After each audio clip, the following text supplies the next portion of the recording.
Hello, once again, Mangamatt here with the September manga update. First up, we have Haikyuu Volume 3, which features a few more characters now to fill out the roster for the high school volleyball team. Mainly the featured player here, Yu Nishinoya, and then also inside is a guy named Asashi, who was the former ace on the team, but then subsequently quit because he didn't feel confident enough being able to always because he was too good as an ace that the other teams would always, anticipate that he was going to spike the ball and then would block it every time, and so constantly always getting his shots blocked, gave him like a complex where he just never wanted to play again because he didn't want to, because he felt like he was being a failure by not, always scoring, because again he would always get blocked. So I mean, that was a pretty interesting kind of thing to bring up in it. And then also Yu on the cover, his whole thing is he's called a libero, which in volleyball terms is somebody whose position is to always dive for the ball to keep it from hitting the floor, to potentially keep the ball in the game, to then get passed around and then hopefully get scored again. It's basically a almost exclusively defensive position, I guess. And the other neat thing is that he's even shorter than Hinata as a libero, which is to his advantage because it means he can get his fingers under the ball just that much more, and then he can keep the ball up. So it's a pretty interesting volume, and again, I'm not enjoying it quite as much as Kuroko's basketball, but again, that could be just, I'm not as familiar or immediately drawn to volleyball as a sport as I am basketball. Basketball, I know how basketball works, and so, a lot of stuff I kind of get when they're talking the jargon, and whenever they're in the middle of like a basketball game or something, I know what's going on, as opposed to volleyball. I kind of have to sit and kind of digest, like, okay, what's going on now, and then why is that happening, kind of thing. But again, I still like it for the characters, and also the art style is kind of fun. It's it doesn't surprise me that it's become as big of a hit as it is, and I'm actually really glad that it's as big of a hit as it is. It's something like a sports manga is very non-traditional for a kind of subject for any kind of manga comic series to be. It's not the kind of typical shonen action series like Dragon Ball or something that you get stereotyped. You say like, wait a minute, you mean one of the constant one of the series that manages to generally make it in the New York Times bestsellers lists for its category is a volleyball themed story, something like that, really kind of shows the variety that you get with reading manga and stuff. I mean, you could go and look at say Marvel, DC. They're all like superhero fantasy series. There's maybe one or two that are non-superhero series put out by Marvel and DC proper. And Image has a little bit more variety. Image is just like a lot of it is just genre fiction, which again, I'm not trying to say genre fiction as like like some kind of a curse word or something, but like it'd be more interesting to see kind of like like just kind of a non-fiction-y kind of drama story to actually get kind of a big appeal in a lot of comic forms. And again, something like Haikyuu is definitely, you know, non-fiction in that respect. You know, it's you know, there's no sci-fi or any kind of crazy other elements in there. The only thing I can think of that, I think maybe like there's one or two an image that I think maybe don't have. Southern Bastards, that's the one. Southern Bastards is the only big deal comic series that I can think of that's mostly non-fiction, non-genre-y kind of series that's really big. And look at that, it won last year for several categories. Big surprise. Next up then, Flower of Life Volume 4, which actually finishes up the Flower of Life you know, manga series. What's interesting to note though is actually that Flower of Life, this one doesn't have a dust jacket. I was kind of surprised when I finally got to it. You know, the other volumes of this series, there's a bit of a, trying to see, there's a bit of a curve on this, you know, just looking it over. There's you know, the rest of the volumes all have dust jackets. This one, I guess this was right when they decided to change formattings and not have a dust jacket for them. So again, this gives a nice sort of wrap up to the Flower of Life manga series, with a lot of the characters all getting their nice little resolved subplots. Specifically, the two characters featured on the cover here, who are a manga artist, manga writer duo team, and you know, it's not exactly like Bakuman or anything. They only briefly touch on sort of what they're doing, you know, in their manga series, but there is at least, you know, some interesting one interesting scene with them where they are arguing over artistic license with some of the characters and stuff, where you know, where one guy is trying to write for a particular kind of fantasy action series, and then the artist is saying, like, you know, how about I give him a machine gun? And then, you know, he's saying, like, well, you can't give him a machine gun, that's stupid, because there's no guns in this world. It doesn't make sense why he would have it. And then the other guy's like, well, it's a fantasy, I can do what I want. And then you know, they back and forth, and the final part of it is they actually manage to make like a compromise, and they make it some kind of like a repeating crossbow or something, where it's kind of, you know, still works in line. You know, that sounds similar to kind of what I would imagine you know, you would get with two creative minds when they're working on something together like that. And I think there's actually quite a few moments in here where characters are working on manga series. It's sort of surprising, you know. You go into Flower of Life and you think it's going to be kind of this high school romance series, but then here and there happen to be like characters that are working on manga series, and then it's like, okay, I guess that's in here too. So I really enjoyed it a lot. It's a shame that Volume 4 is such an exorbitant price for Volume 4.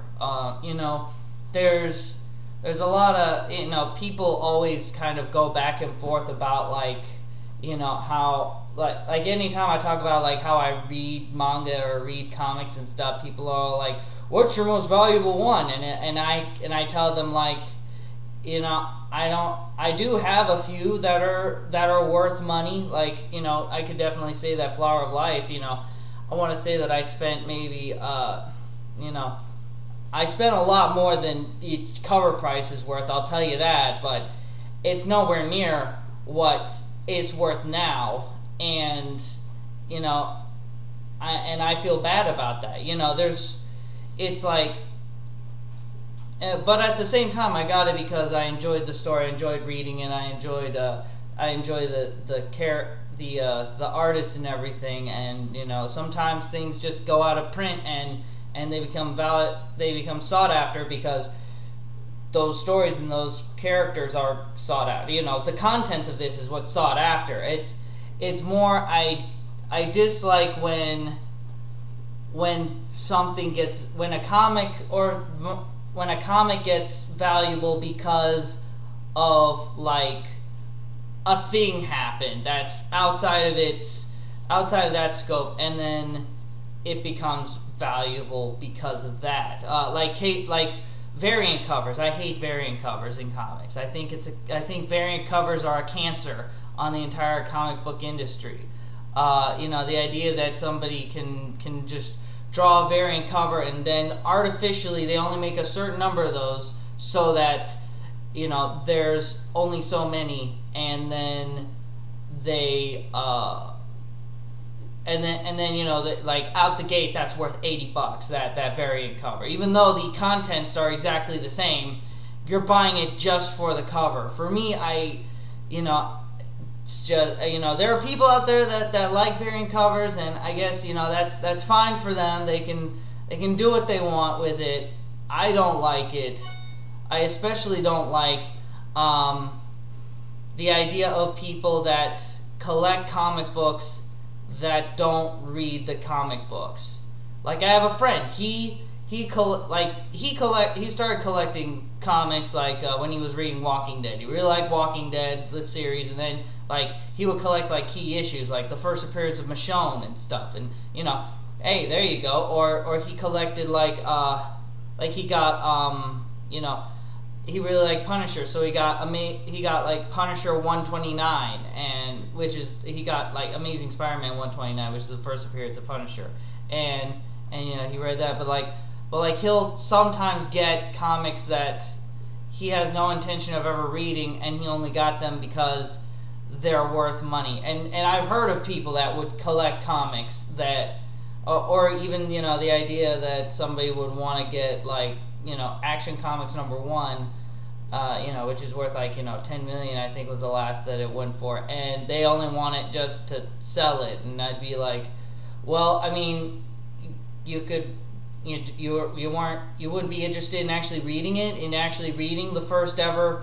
appearance of Superman to actually experience that piece of history, a piece of pop culture history. You wouldn't want to. No, you don't. Okay, it's like, you know, it's the same concept, I think, of like, you know, toy collectors that buy toys and they have no intention of ever opening them or playing with them, which to me, I feel like, you know, that's what toys are for. They were built and designed specifically to be taken out and played with. I mean, even if you know, you're an adult and maybe you're not actually like playing, you know, like pretend or something, like at least taking it out and like maybe posing it or something, you know, that's, you know, I'd say that, something like that. But like, if you're just getting something, to never open it, to never take it out of its wrapping, to just have it there, just collecting for collection's sake and not actually, I guess, enjoying it or embracing it, like,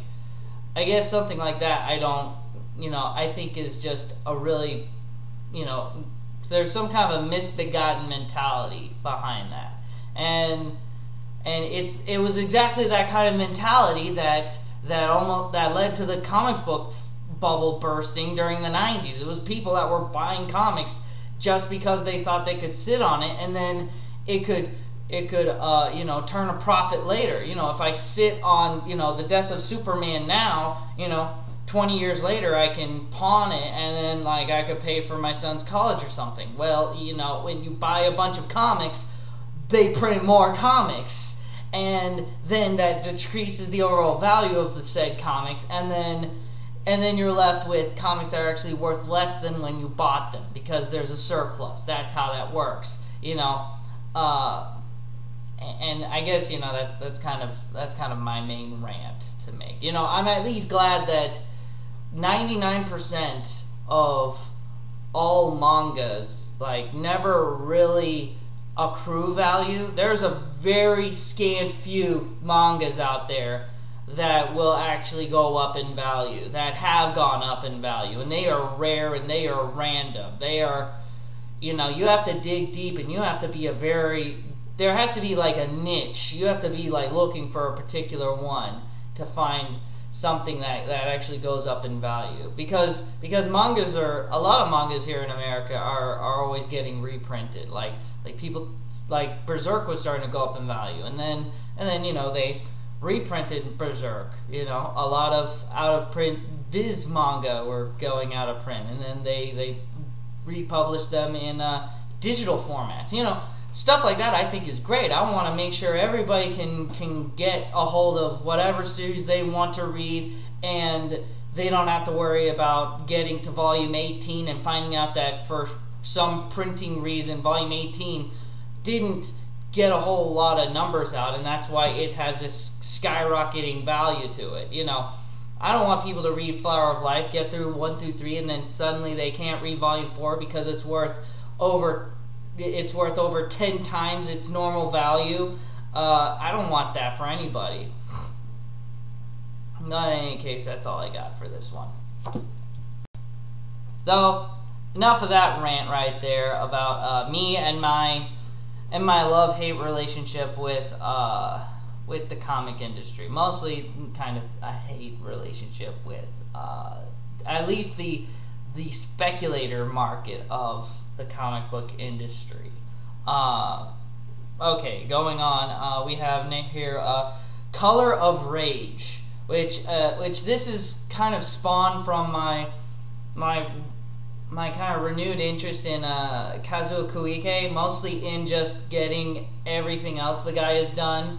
Like, you know, being a completionist, I've almost got everything. The only thing I have left, I think, is his I'm pretty sure the only thing I have left of his is his Path of Assassin series. Yeah, his Path of the Assassin series. It's the only thing I'm missing of his. Which he also worked on that with Goseki Gojima, which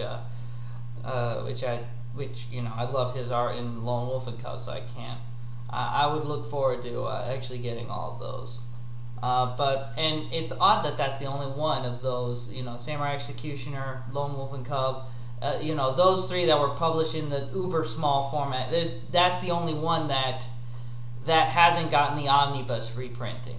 That's kind of, I don't know what that is, if they're just waiting on it, or maybe it just wasn't a big enough seller to warrant a reprinting. Regardless, here's Color of Rage, which oddly enough actually features a black guy in it. It's very rare that I actually see in a lot of mangas that I read that where there's even a black guy in there, or much less a black guy who is a main character. So the story is basically two slaves are escape from a slave ship, and they wind up on the shores of Japan, and they're just kind of basically running from the cops, from everyone, and they get into some kind of, they come to like areas, and then they see some kind of wrongdoing going on, and then they get themselves involved, and well, because they're still escaped slaves, they have to keep on the run. You have one's a Japanese guy, and the other one is, you know, a black guy, an African American, and I don't know if he, actually I'm not even sure if he is African American, because again this is during you know, this is during, I think, definitely before the 1800s. I think it might be safe to say that he actually is in fact probably an African. I need to reread to get that particular detail down. But there's no date stamp here for this. But regardless, the two of them are going, and the odd thing that I actually noticed in this series was well, one, kind of how things are brought up with the one guy. His name is King. I remember. Yeah, his name is King. The black guy is named King.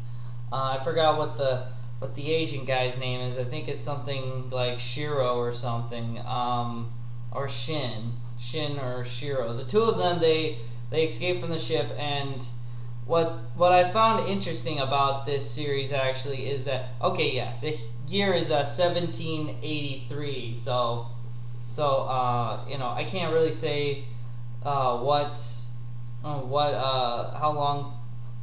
long actually slavery really was still going on in America before 1783 to actually tell if maybe he was actually born a slave or if he was actually brought over. I mean, if he's on a slave ship, I have to assume that he was on his way from Africa to America, because obviously if he was born in America, they wouldn't. But, you know, I can't figure out, they never explain why these two are on a slave ship, because they were in America. So, if they were in America, I can't figure out why they're on a slave ship then, because the only thing would be that the slave ship is going to America. It wouldn't be going anywhere else. It would be going, if it's going to Africa, it's obviously an empty slave ship. You know, and unless, I don't know, maybe slavery was more prevalent in, maybe, you know, slaves on slave ships were more prevalent in a lot of areas, and there was like kind of a shipping out of slaves to other countries. But I don't know if I've ever heard of something like that where black slaves were actually shipped out of America to other countries. So there I go again on another tirade, trying to figure out something that isn't really brought up or isn't really important to the plot. What is interesting though is that throughout this series, King, the black guy, he actually has to mostly wear bandages around his face when he's out in public with the Japanese guy with Shin. Again, his name may not be Shin. And I thought that was kind of interesting, because I'm like, would Japanese people at that time actually even be aware of black folk? Would that be something they've actually seen before? Like for a long time, Japan was very isolated. So the idea that they may not have ever seen a black person, and then to see a black person, you know, what really would that be like?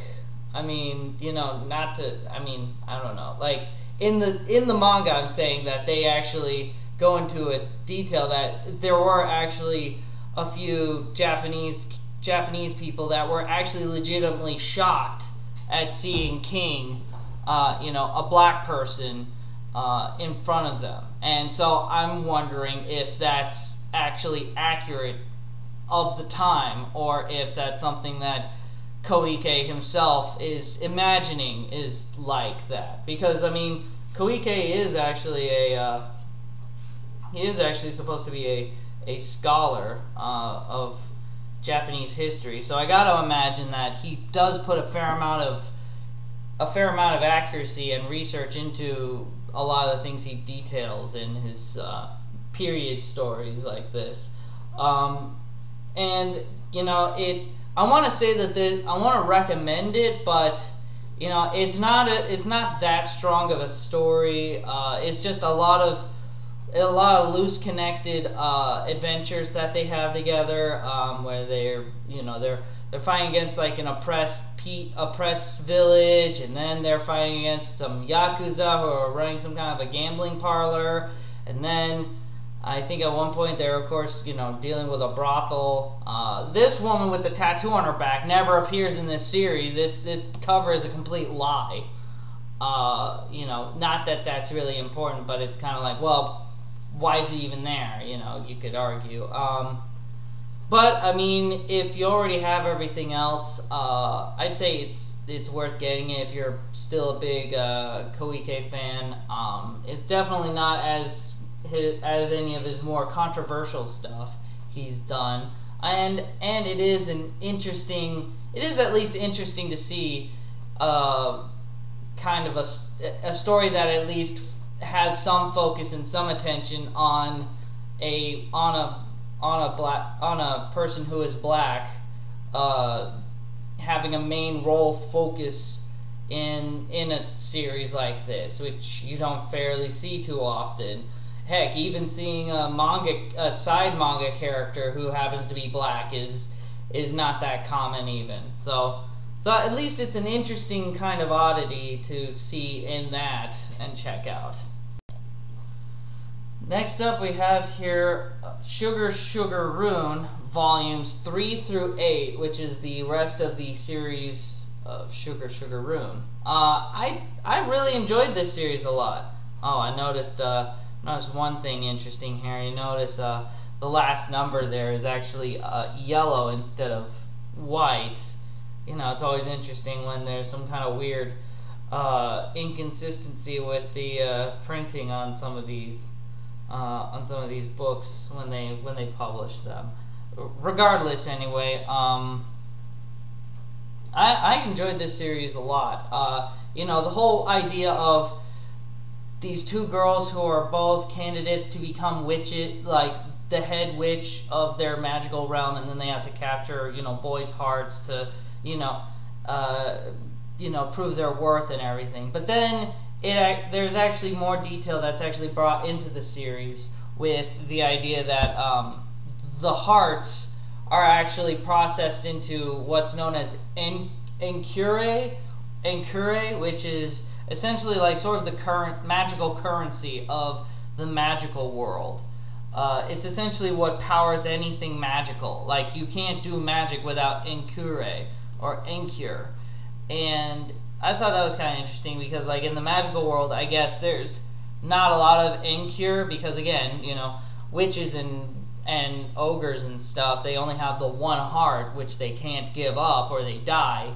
And in the real world, of course, you know, boys and girls alike, you know, they can love and everything, and they can always give their hearts away. So there's always an abundance of encure. So at least there's kind of this interesting sort of world building with how the rules work in both worlds and how they're connected.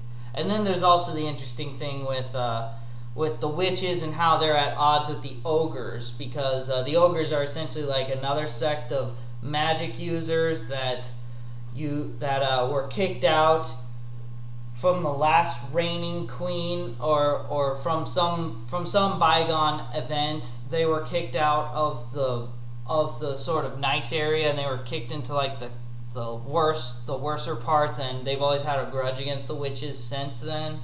And as a result, they then also adopted a whole different sort of magic using called like noir, which is like black magic, which actually feeds off of negative emotions rather than the stuff that Chocolat and Vanilla and a lot of the other witches use, which is based off of, like, I guess, positive emotions. And then the whole thing devolves into like this pretty epic kind of witch battle where Chocolat has to work her way up to this tower to actually stop her, to stop like the head ogre guy, Glacia, Glacier, from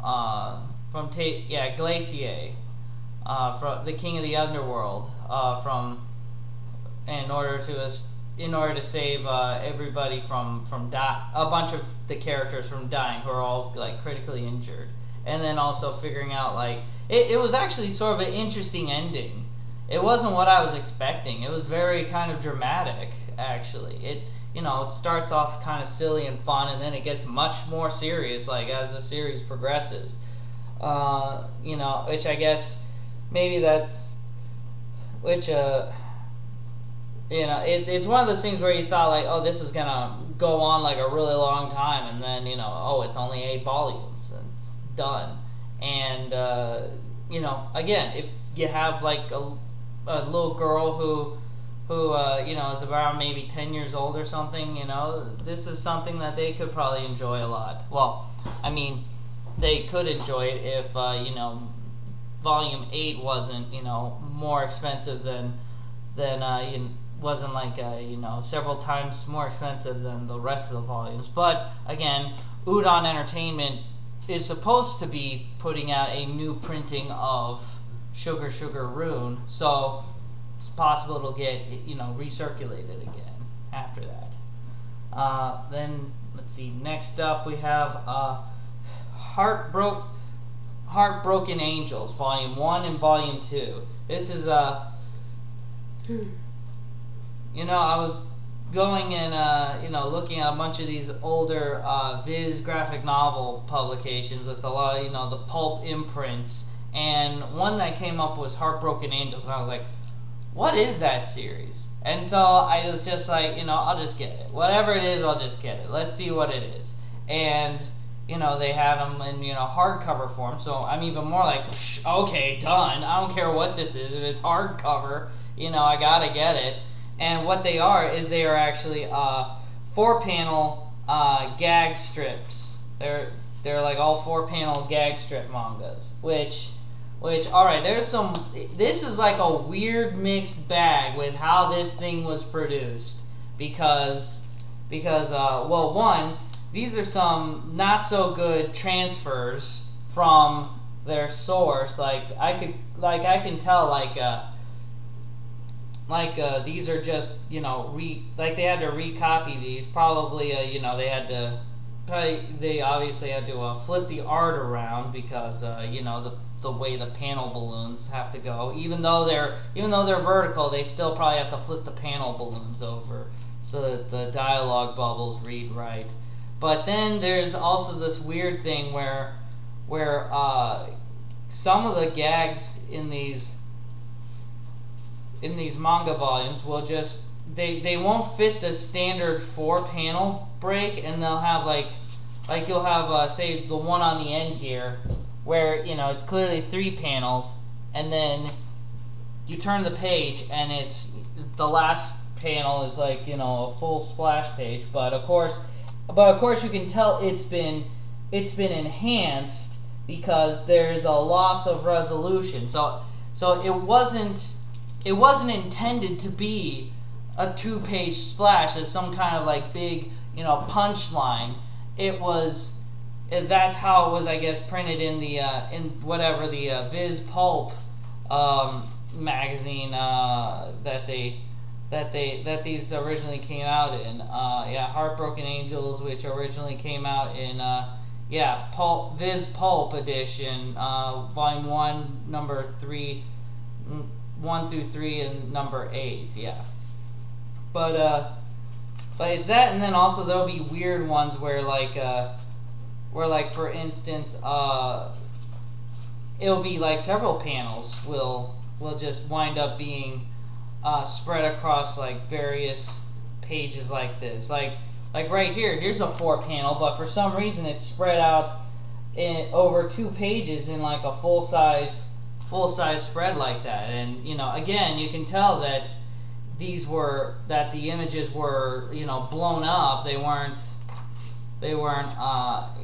you know, they weren't intended to be this big, because, like, for instance, you can tell like the screen tone right there is much bigger than normal. Like I said, I don't know why they did it this way. If this is just how it appeared in the Viz Pulp magazine, but then I don't know why they couldn't just transfer it from the originals if they already had them to put in the magazine. Regardless, it's just one of those weird things that I just noticed, like, because it breaks up the flow. Like, you know, when you're reading all 4 of them in once, like, you're following a rhythm and a pattern. If you have to turn the page, it breaks that rhythm and pattern, and then, like, the joke doesn't necessarily work. It'd be like, imagine if you were reading a Peanuts comic, but every once in a while, like, 2 of the Peanut panels would be on one page, and you'd have to turn the page to get the Peanuts panels of the end of that gag on the next page. Like, you wouldn't see that. That wouldn't be something that would happen, because it has to be in that one chunk. Regardless, though, what do I think of the content? I think it's hilarious. I think all the jokes here are absolutely you know, astounding, and they're hilarious as hell. But the thing is, I would say that a lot of these are very adult kind of jokes, and there is some nudity, and there's also some some jokes aimed at like sexual acts, and so for that reason, like, you know, if you don't like a lot of raunchy humor, if you don't like a lot of and I still think that the raunchy humor that's used in here is used very effectively. They're not like poop and fart jokes. They're not lowbrow. They do start with a setup and then end with a punchline. I do think that they're almost entirely, you know, any gag strip like this is gonna have a few duds. You can't. That's just what's gonna happen. Not all jokes land, but I do think that these are very well done. It's not like I don't know, you get those Freeburg Seltzer movies, like those parody movies where, you know, they just have like a sexy character and the joke like is that they're sexy or something without any kind of setup or payoff, or like the joke is, you know, the body fluids. It's not like there's anything related to that is the joke. You know, what I'm trying to say is it's done well, in my opinion. It's like when they do like one of these sexy raunchy jokes, it's done well for a reason. Like and some of them are just so quick that you miss it. Like here's one you know, you can see right here that doesn't really take a lot of work to figure out. You know, there's a girl right there, and you know the guys are looking up. But then you see, like, the joke, the big payoff, you know, is of course that there's this huge gap in the escalator that's going up because, you know, all the men are trying to get that low angle view going up. So again, if those kind of jokes are like something you might be into, then or another joke, you know, this isn't necessarily you know, raunchy joke, but like you know, this joke here where an ambulance is trying to rush to a hospital, and there's this one crossing guard that refuses to let the ambulance pass because there's a family of ducks walking by, and then the joke is the sister lost her brother. And is all sad, or her best friend lost her best friend because you know, this crossing guard wasn't gonna have any of that. He was gonna hold that spot. So I thought these were all pretty hilarious. I would say if you can get these volumes, there's only 2 of them. I would highly recommend it. You know, Heartbroken Angels. And what's even more hilarious is that if you get the hardcover version, you can actually take the dust jacket off, and with the dust jacket off, it actually is a added extra little comic in the back, with you know, its own little joke strip there, which, you know, I know they do a lot of those in a lot of mangas, but you know, because in America we don't typically put dust jackets on our mangas. We print them just, you know, with a floppy cover. We don't typically do that, so there's no reason we would get the added bonus mini comic inside the dust jacket. So that's Heartbroken Angels, and you know, I definitely found it hilarious, and it's nice cover, nice everything. Aside from, again, the bad transfers and the sporadic, you know, I don't understand why it's this way, breaking up of the panels of a lot of the gags. And next up we get, this is the last thing I need, and with this I have everything that Ryoichi Ikegami has put out that has been released in English. This is the last series of his. This is a Samurai Crusader, volumes 1 through 3. They're all, for some reason, these were never numbered. The order that you have to read them in, however, is you have Samurai Crusader, the Kumomori Chronicles. Then you have Samurai Crusader, Way of the Dragon, and then you have Samurai Crusader, Sunrise over Shanghai. So, you know, for those of you that want to get them, you know, that's the intended reading order.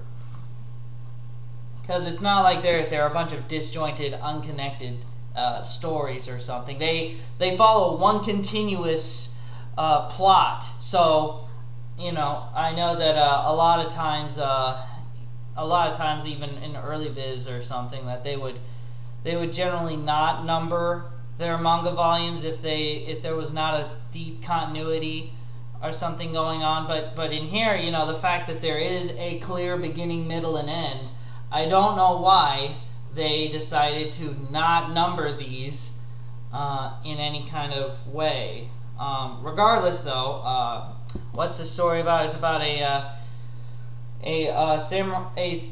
this member of the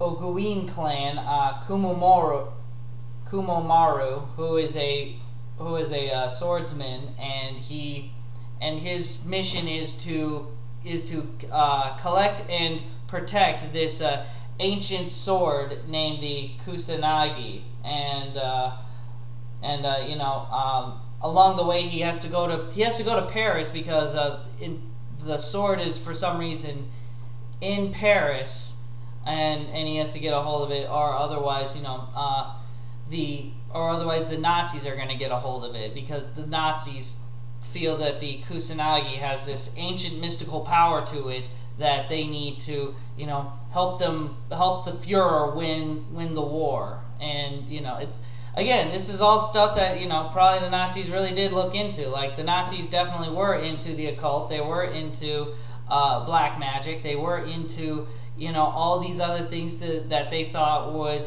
you know, lead to them winning the war eventually and stuff, which has always kind of made the Nazis very fascinating for me. That, you know, when people say, like, when you read, like, about these weird fictional plots about, like, you know, some Nazi plan that didn't work out, it was like, no, Nazis were probably into that.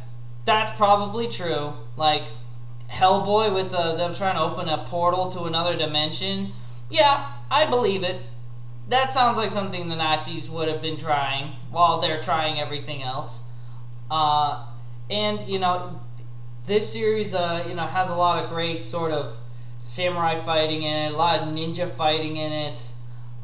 You know, because there's apparently a group of ninja-trained assassins that work for the Nazis, because there's this secret plan of uniting all of Asia together, and once the Nazis take over, that this group would then basically take over, you know, all of the Eastern Asia and rule over that. And of course, Kumomaru is, you know, against that. They believe in, you know, Japan being, you know, remaining intact, not becoming, you know, just another pawn in some greater scheme, and also not, you know, letting the Nazis win. So they're after the sword. He's fighting them, and it's just a lot of mad chasing, a lot of mad fighting. Weird, you know. At one point, there's one point where he fights against this weird kid who can summon this demon creature out of his body, and Kumomaru is having to fight this demon Oni creature that just, you know, completely rips him apart. He just can't catch a break with this creature. He also fights some kind of weird chick that's like also kind of a dominatrix. This girl right here who's just like, you know, this smoking hot, you know, femme fatale. There's even a part where they're fighting, where Kumomaru is fighting a frickin' tank. He is fighting a tank with his sword, and actually, like, cleaving the barrel in half and stuff. It's all really great and out of control, and I think it's a lot of fun.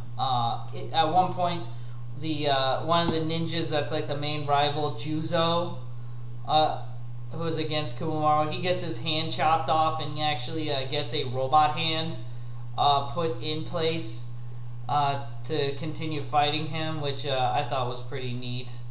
You can see that, where is it? Kind of right right around in the last volume here. It's a pretty cool little hand, kind of like Vega from Street Fighter or something. It's like this cool mechanical hand. It reminds me a lot of like the mechanical hand from Mai the Psychic Girl. That's maybe the only one bad thing about reading all this Ryoichi Ikegami art, you know, one after another like this, is that you tend to see where they actually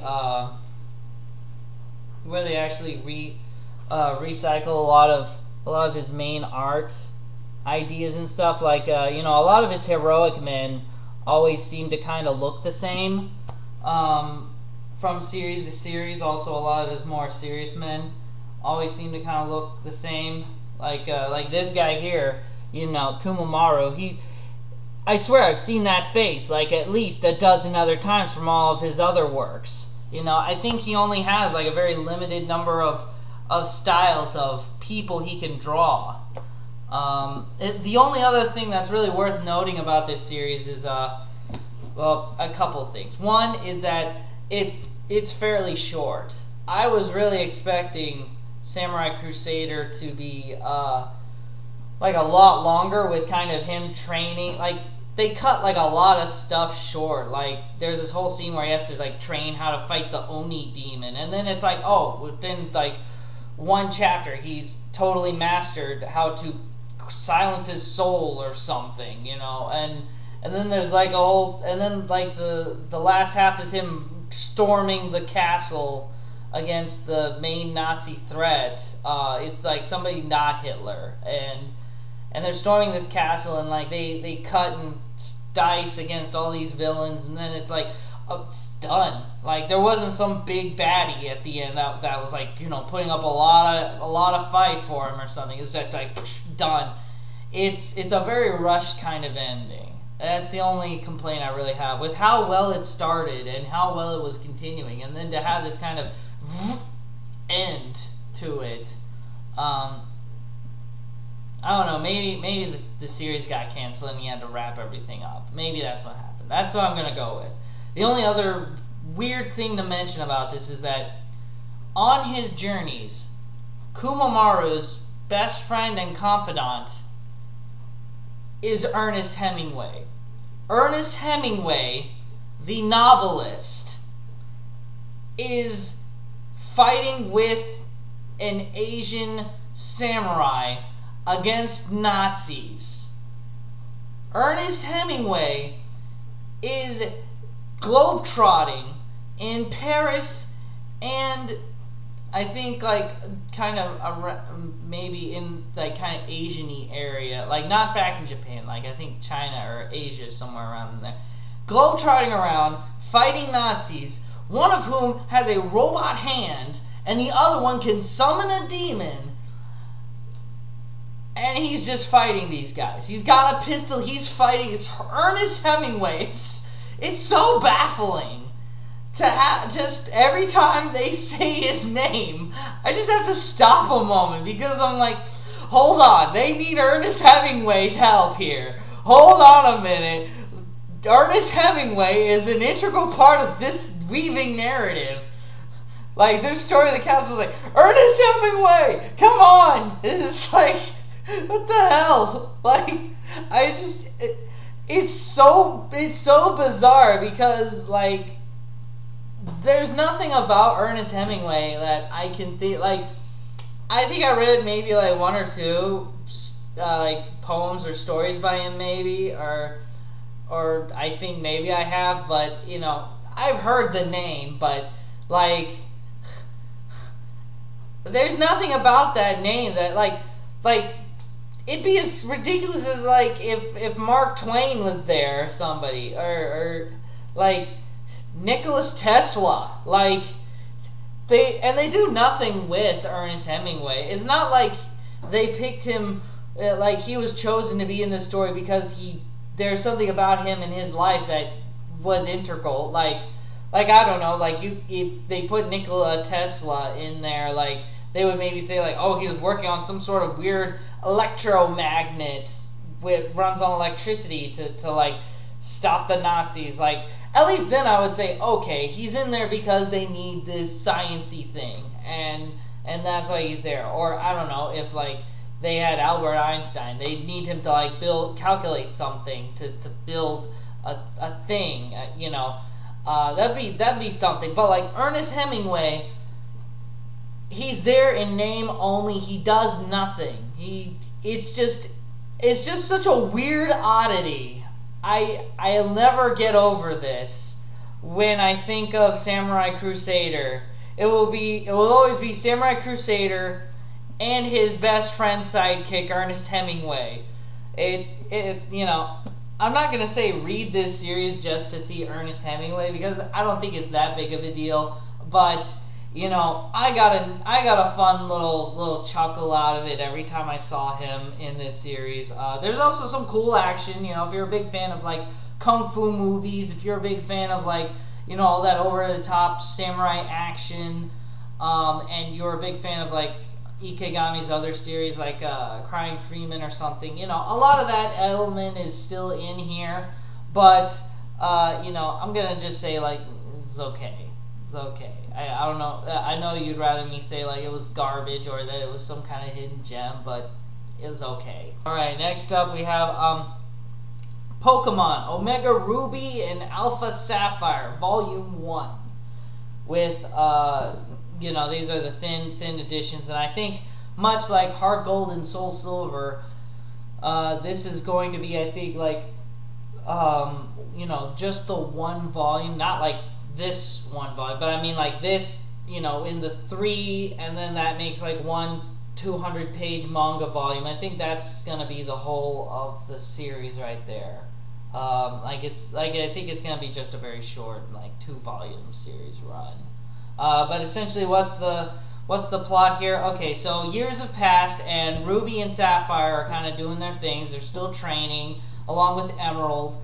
And, you know, it turns out that there's a giant meteor hurtling towards Earth, and the only way to change its course, you know, Ruby goes to, trying to, like, Ruby's trying to figure out some kind of way to, something about, visiting and finding a girl, Zinnia, who may know something about what's going on. And then at the same time, Emerald and Sapphire are working on training up their Pokemon because they want to be able to master Mega evolutions, and specifically be able to use their ultimate moves while Mega evolved. And you know, Ruby's not there, and instead they're just doing what they can with you know, one of the other trainers using Swampert as in training it, but it's, you know, of course not the same without the actual trainer. And then while this is all going on, you know, the meteors are coming to Earth, and there's like a part of some kind of prophecy involving Omega Groudon and Alpha Kyogre, and how there's this weird kind of delta thing that's in between them that may be the falling meteor.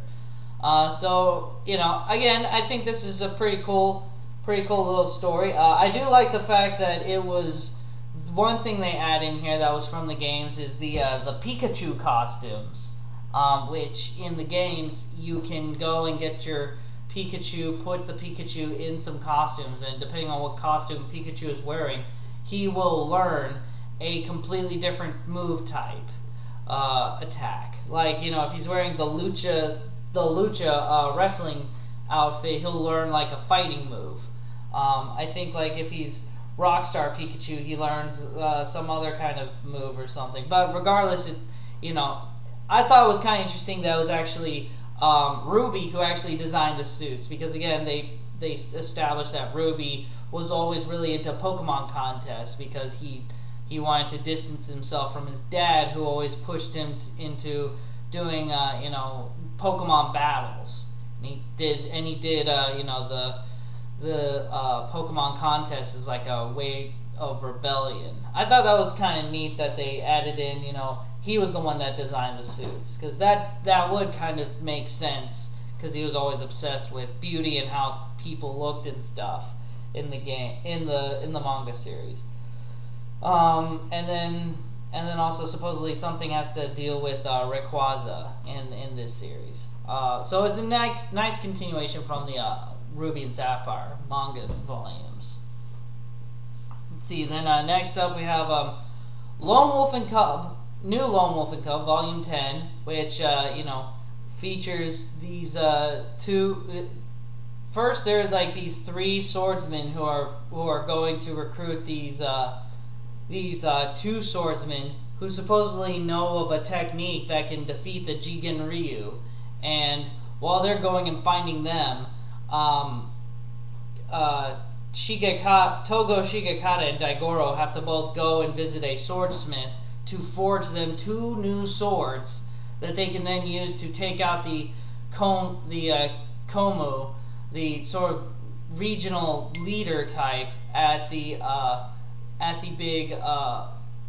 big final showdown. Like, they need these two new swords, and supposedly they're made out of this weird kind of black steel that's even stronger than anything.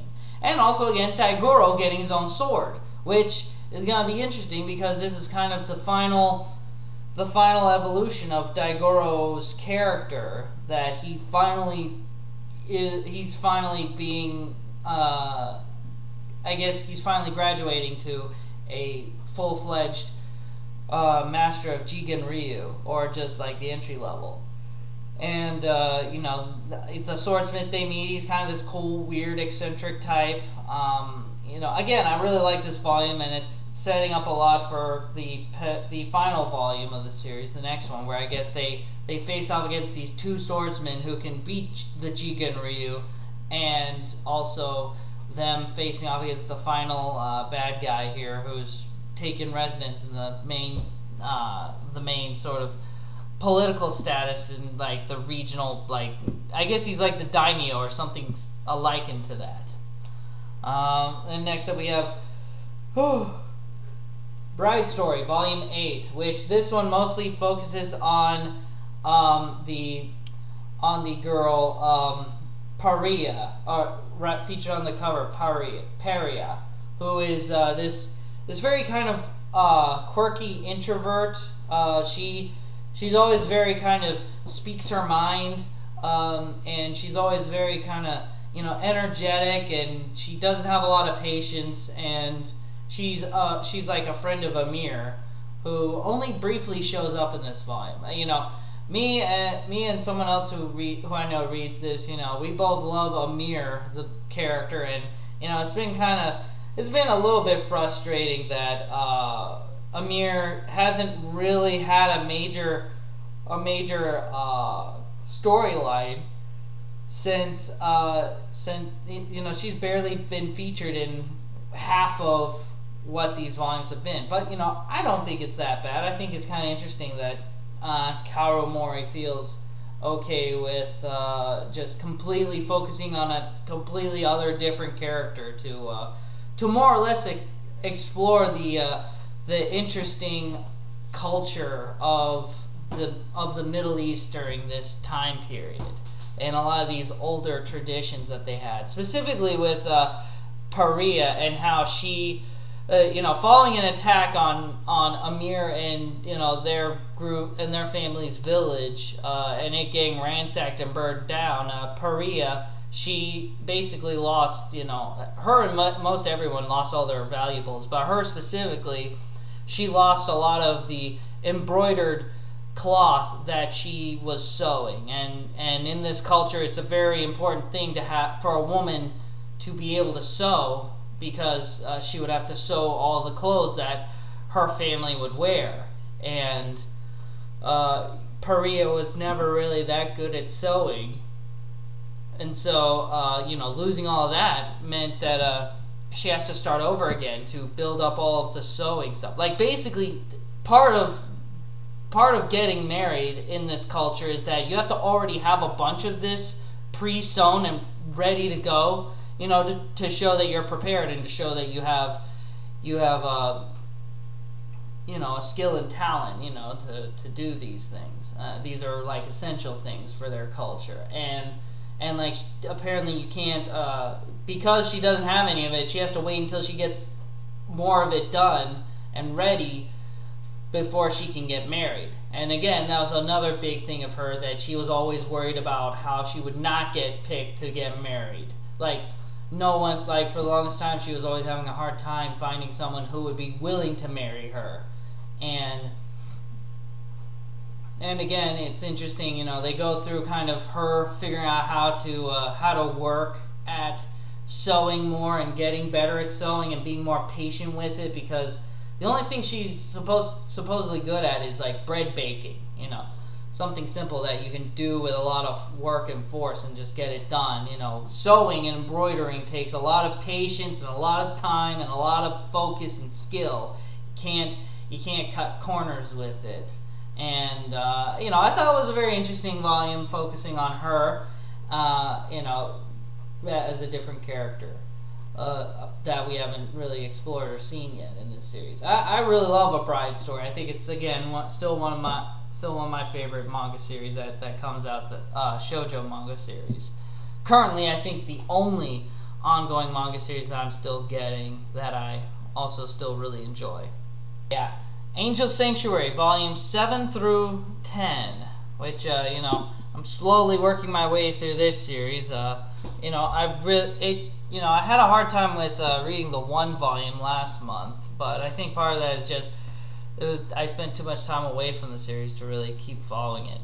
Reading from here, though, through the whole Hell arc, and through what is essentially him going back into Hell again, you know, I had a much easier time following this, with a lot of interesting twists and turns in the subplot, and also just a lot of detail put into research as far as the different angels and the different hierarchies in both heaven and hell. A lot of it not necessarily, you know, a lot of it is taken with artistic license. The names, of course, though, they are all from the, not necessarily the Bible, but like the Book of Enoch, which in a lot of Christian circles is not considered a part of the official canon of Christian lore. You know, I thought that was kind of interesting that Kaori Yuki really did her homework. You know, it would have been easy for her to just, I guess, make up names or make up this and that with it, but that she actually like took the time and actually looked up names and looked up various things for each of them, and even goes into detail in some of her side notes about how, like, well, this person is supposed, this angel / demon creature is supposed to be like this and this, but I thought I'd do them like this and this.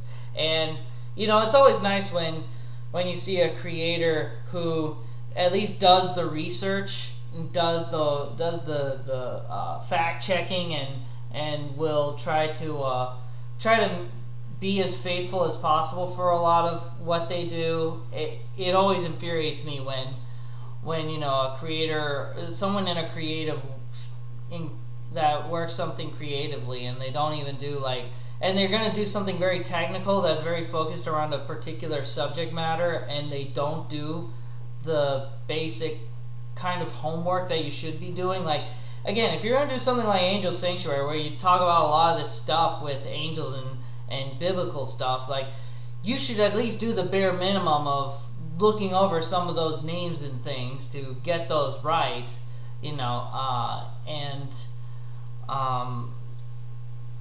she does. It's very cool. I like it a lot.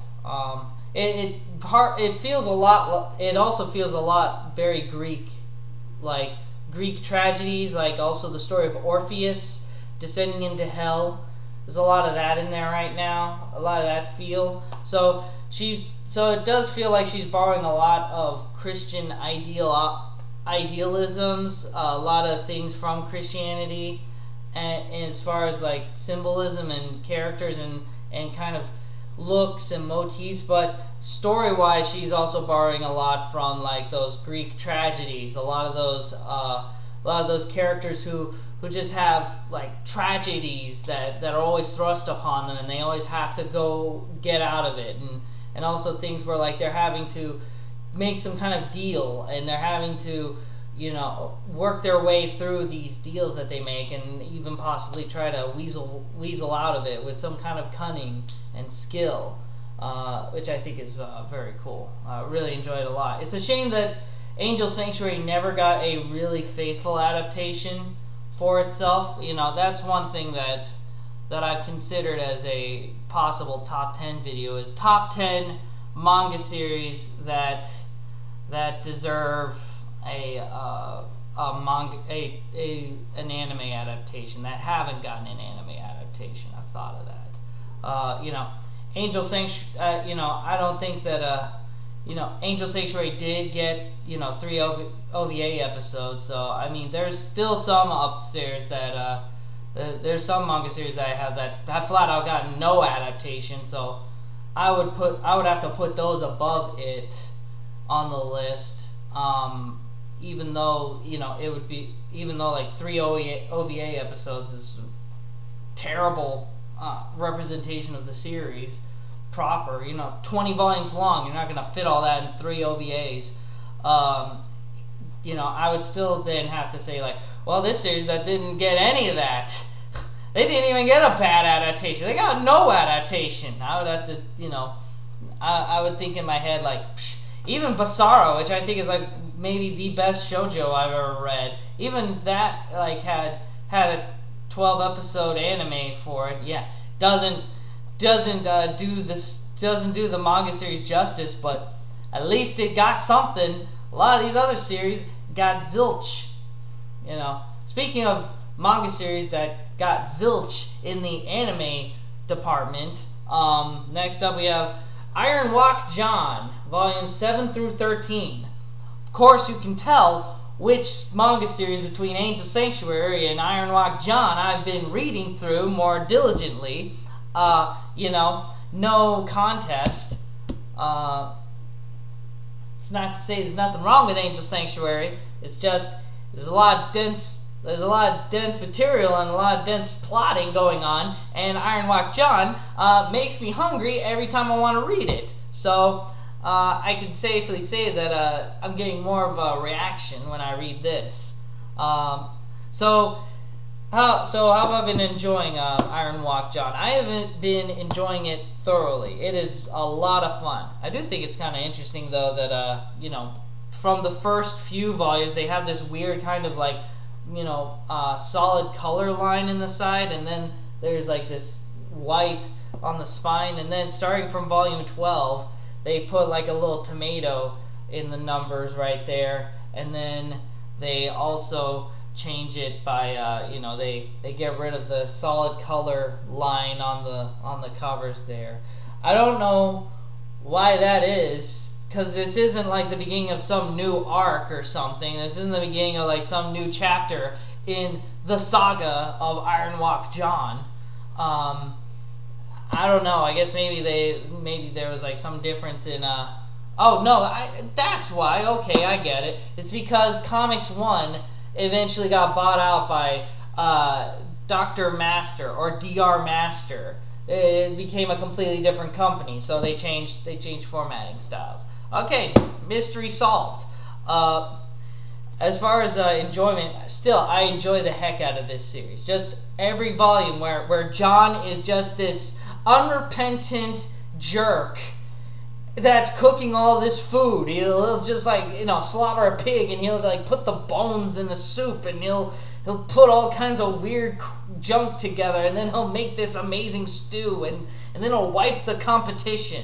Just all that is just so much fun, and especially his constant bickering and battling with Kiriko, who I also equally love as a sort of rival and best friend of John, in how, you know, they have this kind of respected rivalry, bitter resentment to each other. But again, I just love John. John is such a non-typical shonen main character because he hates everybody. Everybody hates him. He never listens when everyone gives him advice. He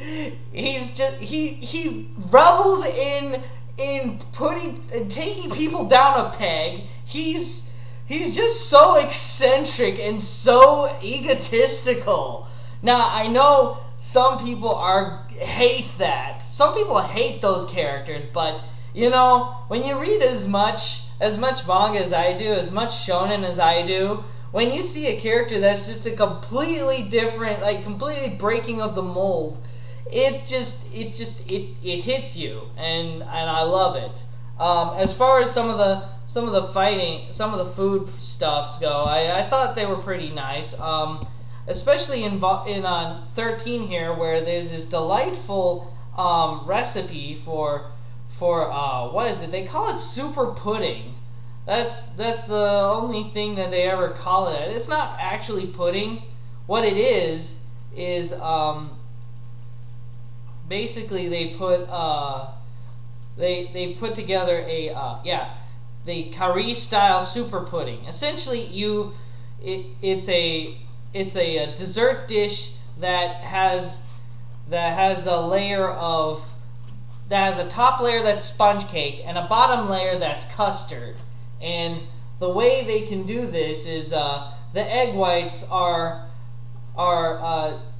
such that they float above the milk, and when that happens, it brings the flour and small amounts of egg yolk to the top part, making the top part turn to sponge cake because of the direct flame. And then it's basically because of the gravity difference between egg whites and egg yolks, which are, you know, both used separately. And there's even a delicious recipe in the back there for it. And that's another neat thing with Iron Wok Jan, is all the various recipes that they include in the series.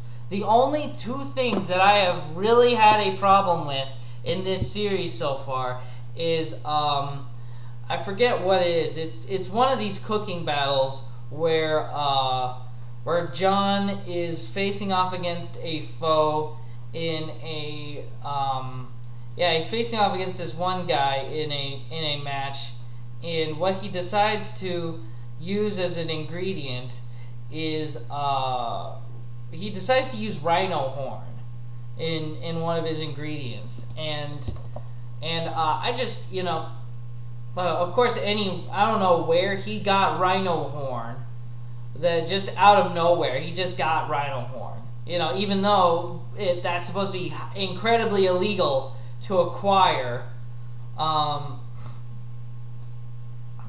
on top of that, it's just, I don't know, it left a bad taste. It left me feeling kind of mad at it because it's like, that's something that he shouldn't be using. Like rhinos are endangered. Who should be cooked? What? Like the idea that this manga might in some small way endorse someone into wanting to cook with rhino horn, which again, the only way you can get rhino horns is killing a rhino, and rhinos are endangered, and they really, I can't even imagine that rhino horn, which is essentially stuff you make out that's made of the same stuff as your fingernail. I can't imagine that. Like, I bite my nails. That stuff doesn't taste delicious. I can't imagine how adding that to a soup would make it delicious. More so, again, it's illegal. And I don't know, it's one of those things that nitpick bugged me.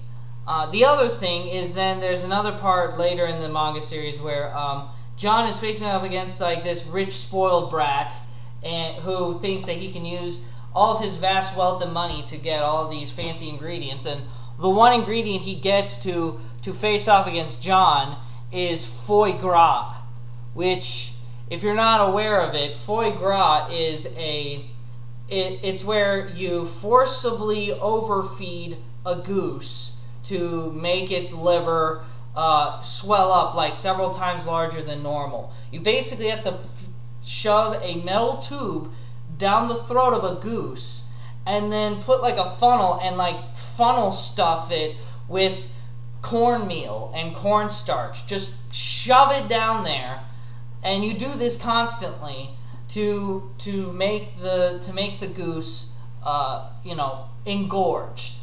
And it's as disgusting and awful as it sounds, And I don't care how good the liver that you get from the goose tastes, it, in my mind, it's not worth the cruelty of doing that. Like there's another part in there where John, he's cooking up like a piglet in a competition. Like, I don't have a problem with that. You know, you breed pigs to be eaten. If you choose to kill the pig when it's smaller than full size, you know, okay, no problem.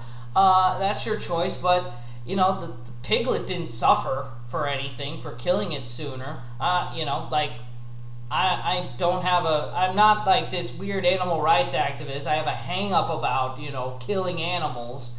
You know, I've eaten piglets in my time. You know, not a big deal, I don't think. But like foie gras, where you're force feeding an animal and you're putting it in, you know, obviously uncomfortable, painful conditions, like, no, can't.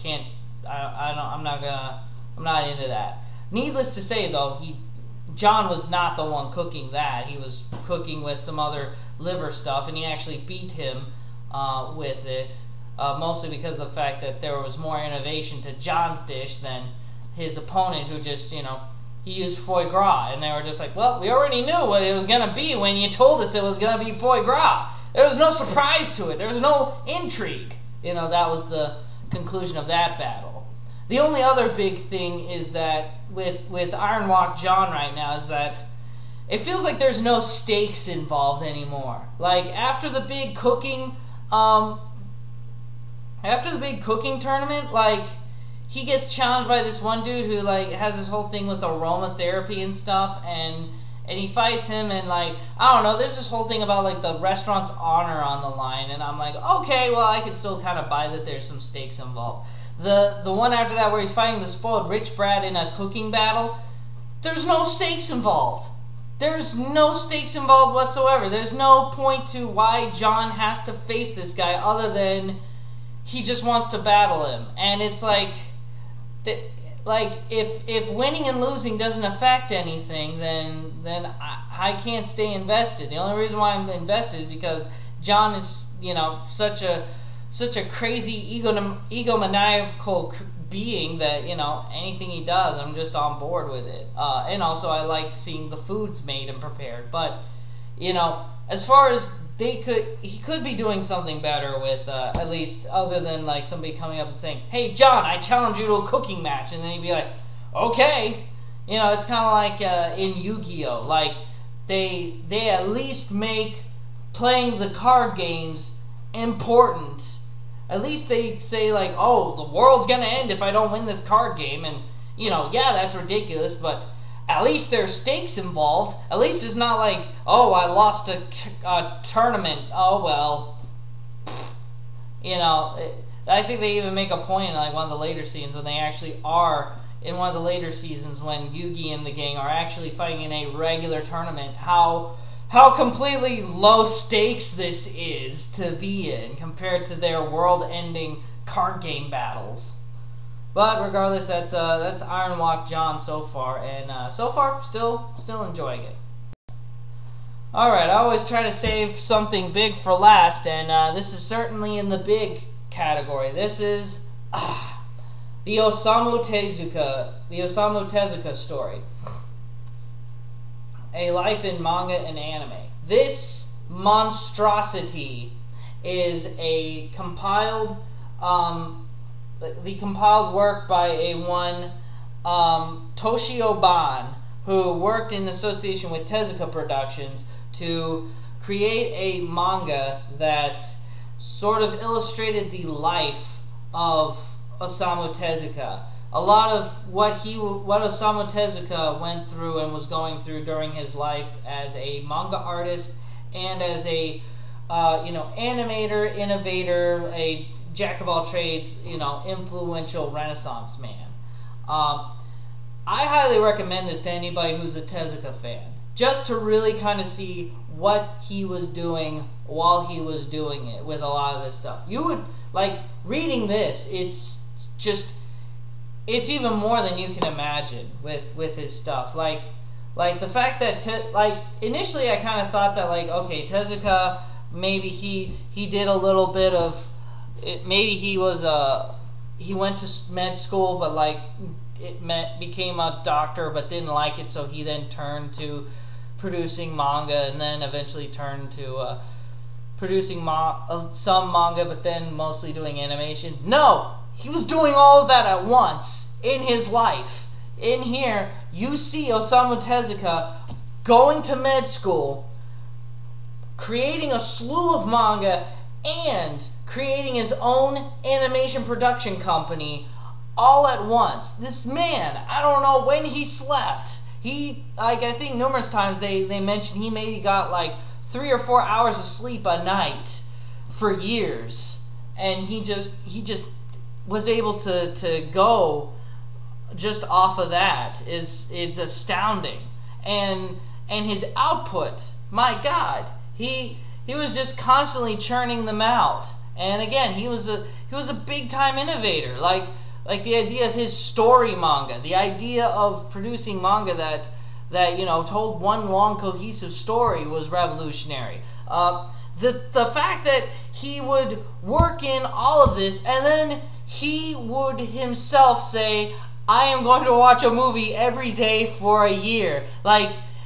He was saying that he was saying it was his goal to watch 365 movies a year. That was his goal. On top of being a licensed medical doctor, on top of being in charge of his own movie, of his own animation production company, on top of being a father, on top of being a husband, on top of being producing all of this wonderful manga works, he then said, I am watching 365 movies a year, one for each day. And he did it. He still did it. He would make every excuse to sneak out just to go to the movies and watch a movie. He would figure out the precise schedules of all the theaters in his area so he could cram as many movies into one single afternoon or one single weekend as he could to still watch every single movie that would come out. And it's crazy. Like, you can see then how he was so brilliant and how he was so innovative. You know, he talks about like his time when he got to meet Walt Disney. He talks about how he saw Bambi like hundreds of times. Hundreds of times he watched Bambi. Like he studied Walt Disney movies like it was a fever. Like he was on some kind of drug and he needed the fix. It was like, you see that and you're like, no wonder he was so good with you know, animation and how he planned out, you know, how characters would move in animation. He also did other things like he took a cue from Hanna and Barbera and their production of a lot of their early animated TV series, and how they used a technique of limited animation where they would sort of pre-cut and pre-design various cells of characters moving, so that way they could just recycle motion and save on you know, animation budget, you know. And you look at that and when you watch Astro Boy, like that's the thing you have to understand if you ever decide to watch the original 60s Astro Boy, is that, yeah, the animation is crude. It's very crude. It is very, very unrefined animation. Like, it is blocky and stilty as you can get. But it's because this is the first time that anyone was doing this in that country. Tezuka and his team, they were doing something for the first time. And, you know, it was kind of fascinating in some of the parts in here where Tezuka is talking to his animators and he's telling them, like, no, do less frames. You don't need that many frames for this scene. Just have a still of like Astro like looking, and then do like a thing of like the teardrop, and then make that be him crying.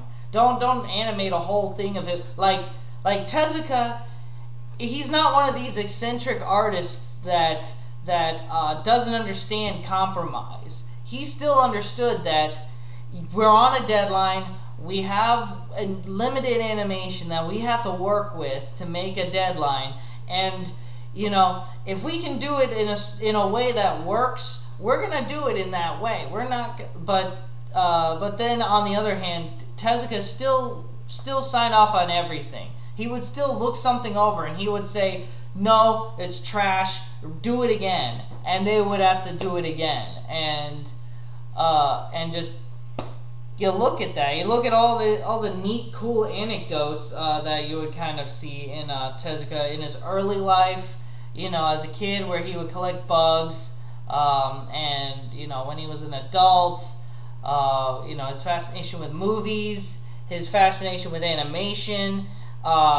He even met Jean Gerhardt, aka Mobius, who is also a really big comic book artist from Europe. He met like all kinds of famous people. Heck, Stanley Kubrick himself wanted Tezuka to work for him on 2001: A Space Odyssey, and Tezuka had to turn him down. Like, one of the seminal classic sci-fi movies of all time, and Tezuka was almost a lead art director on that movie. It just goes to show how much people really respected him in his time. The only complaint I could really have about this is that a lot of it is done in third-person narrative. So there's a lot of scenes where the narrator is kind of just saying what's going on and just kind of breezing through stuff happening. Like Show a History of Japan, I thought is a better done autobiography for Shigeru Mizuki, mostly because it's by Shigeru Mizuki. It's an autobiography, whereas this is just a biography by somebody after he died. So obviously they can't make it as personal because a lot of everything they gather is secondhand account. They don't know necessarily what Tezuka was thinking as he was saying or doing things. But again, I still highly recommend this for anybody that's a big fan of Tezuka, which should be all of you. Everybody should be a fan of Tezuka because he's responsible for everything. Everything that's manga related started with Tezuka. Everything that is anime related started with Tezuka. He is the alpha of everything that you enjoy from any anime manga medium. With that, and it's worth kind of seeing more about kind of what actually his life was like and sort of the big innovations that he brought forth. And also for $30, this is surprisingly very well priced. You can of course get this a lot cheaper on Amazon. I mean, this is over 900 pages long, or almost 100 pages. I think it's like 860 pages long. Yeah, it's 868 pages long. It's almost 900 pages. And for $30, it's a steal. It's also interesting to note that this is by Stonebridge Press, which I have not actually heard of this. I think this is the only manga they have actually published, which is pretty interesting to see a brand new publisher who still went ahead with the right to left printing format for a first time manga release. That's usually something that you see with a lot of more dedicated manga companies like Kodansha Comics and Viz and all of them. Usually if it's something like Dark Horse, they typically didn't do right to left because they're more of a they focus more on American produced comics and media.